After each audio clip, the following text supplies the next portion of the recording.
Il-Prim Ministru Robert Abela ħabbar li l-Gvern se jħassar minnu fih is-sejħa pubblika l-iżvilupp tal-White Rocks u minflok se jagħti l-art lin-nies biex jiggawduha fil-ħin liberu tagħhom.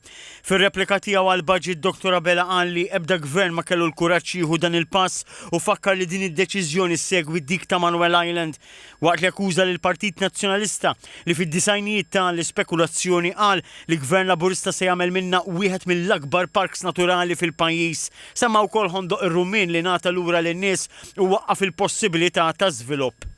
Fil-qasam tas-saħħa ħabbar li fil-ġimgħat li ġejjin se jinħareġ tender għal sptar ġdid ta' 300 sodda f'San Vincenz de Paul sema investiment li naqsu il-ħin ta' stennija l-operazzjonijiet bħal katarretti u l-irkoppa.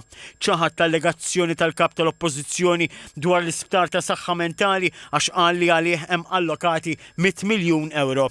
Fuq il-miżuri soċjali semma liv ġdid tal-ġenituri bit-tfal fl-ITU u miscarriage leave. Fakkar ukoll f'każ fejn il-gvern ta' għajnuna ta' 2 miljun euro għal mediċina għal tarbija waħda u qal li dan kollu jsir grazzi għal ekonomija b'saħħitha. Semma d-deċiżjoni tal-Qorti tal-Arbitraġġ Internazzjonali fil-każ Stewart li qal li konfermat il-gidba li Stewart ħarbu b'400 miljun euro. Akkuża li l-kap tal-Oppożizzjoni minflok aċċetta d-deċiżjoni kien arroganti u prova jċekken lill-eks Ministru Chris Fern. Dwar il-pensjonijiet, Dr. Abela sfida lil Dr. Borch biex minflok jieħu ritratti mal-pensjonanti jkellimhom ħalli jgħidulu illum hemm minnhom għandhom aktar pensjoni milli paga li kellhom taħt Gvern Nazzjonalista. Semma li l-budget qed jagħti żieda ta' 100 miljun euro fil-pensjonijiet fosthom żieda ta' 10 euro fil-ġimgħa lill-pensjonanti kollha. Dwar it-tnaqqis fl-income tax għal familji bit-tfal semma kif bit-tnaqqis ġenituri li bejnietom jaqalaw 60,000 euro u inqas mhux se jibqgħu ħallsu ċenteżmu wieħed f'taxxa fi żmien 3 snin. Għalli b'dan il-flus bosta familji se jkunu jistgħu ħallsu s-self tad-dar jew l-għażla li jaħdmu inqas. Fakkar li b'din il-miżura familja ta' klassi medja din is-sena u għat 3 snin li ġejjin se tifranka 20,500 euro f'taxxa. Koppja paga medja b'wild wieħed se tifranka 12,650 euro f'taxxa u fl-istess waqt akkuża lil kap tal-Oppożizzjoni li bil-proposta tiegħu ta' tuħ ta' taxxa ħalla barra 30,000 koppja b'wild wieħed. Għalli min-naħa l-oħra bit-tax cut tas-sena li għaddiet u ta' din is-sena Gvern Laburista se jkun ħalla 900 miljun euro fil-bwiet tal-familji. Kompla jgħid li fil-Gvern il-Partit Nazzjonalista mhux talli ma tax tax cuts talli qata' Children's Allowance lil bosta familji. Min-naħa l-oħra qal li f'4 snin Gvern Laburista żiedhom b'mill-inqas 590 euro. Dwar il-miżura ta' Child Trust Fund li propona l-kap tal-Oppożizzjoni qal li din hija copy u paste minn abbozz ta' liġi mressaq minn Donald Trump. Robert Abela qal li l-kap tal-Oppożizzjoni akkuża li l-Gvern mhux qed iħaddem il-kunċett tal-paga indaqs għal xogħol indaqs imma sostna li wkoll jinsab żbaljat dwar dan. Dr. Abela ħabbar li fil-qasam tas-saħħa l-Gvern se jinvesti 35 miljun euro f'żidiet u qarret rati lil ħaddiema tal-kuntrattur. Dr. Abela qal li għall-ewwel darba fl-istorja Malta għandha l-anqas rata ta' qatt fl-Unjoni Ewropea kollha u din mistennija tibqa' hekk sal-2030. Qal li l-Gvern qed jagħti karriri ta' kwalità li żgħażagħ u sostna li huwa propju għalhekk li qal li dawk li telqu mill-pajjiż illum ġejjin lura.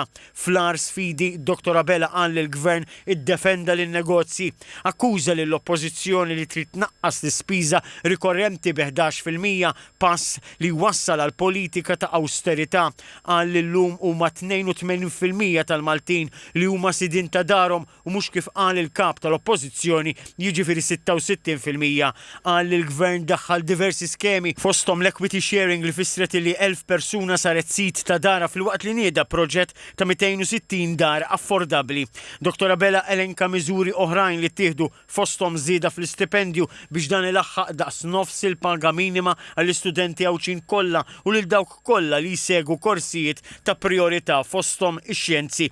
Qal li l-opportunitajiet li qed jagħti l-Gvern iż-żgħażagħ jimmanifestaw ruhom f'diversi kumpanniji fosthom tal-gaming streaming li bdew joperaw f'Malta u li qal li jħallsu pagi tajbin.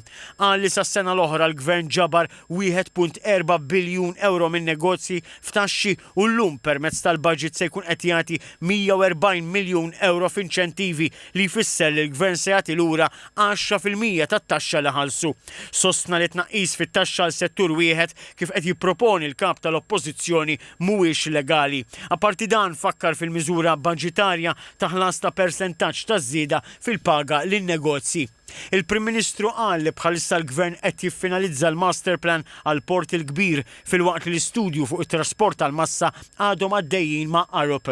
Dwar tal-aħħar fakkar li hemm bżonn studji dettaljati u appella għal maturità politika dwar dan il-proġett. Il-Prim Ministru Robert Abela temm jgħid li l-Gvern għandu l-grinta daqs li kieku għadu jibda jigverna. Qal li l-ekonomija hija kbira u aktar kemm tikber aktar se jinħoloq ġdid. Dr. Abela sostna li mal-Gvern Laburista il-poplu jaf fejn qiegħed u jaf fejn sejjer.